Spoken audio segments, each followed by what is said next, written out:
کلش رویال. اما چالش امروز اینه که ما حداقل یک مش رو با کمترین اکسیر ممکن برنده بشیم. بریم سراغ بازی. خب مچ استارت میشه و چالش امروزمون رو باید انجام بدیم و قول بده اگه چالش امروز رو من تکمیل کردم شما حساب کنید. بریم ببینیم چی میشه. خب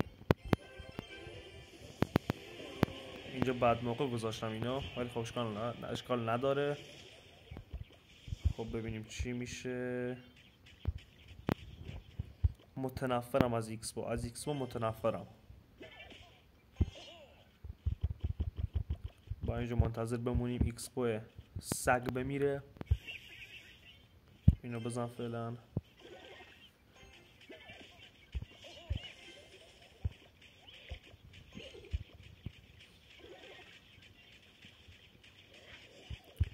اونم دست کمی از ترکیب من نداره.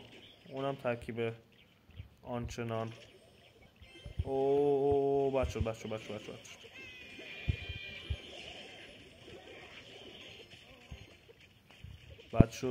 بد شد. اصلا خوب نشد. خب بریم سراغ وال بریکر. بزن اینا بیان. آینش هم میخوام بزنم با اسنوبال. برو. اینجوری میزنم. ایه بد شد.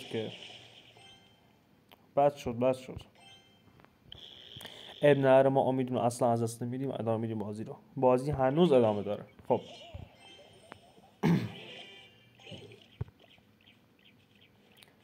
بریم سراغ ادامه.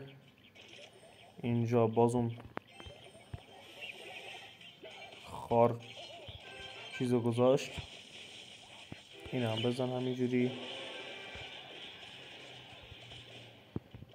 بذار بیاد. این هم بزن رو این. این هم بذار اینجا. یه دست کار خوبی نکرد ولی خب. این هم بذار اینجا. این هم بذار اینجا. این هم بذار برای اینکه بزنه همه رو. این هم بزن. خب اینجا اوکی.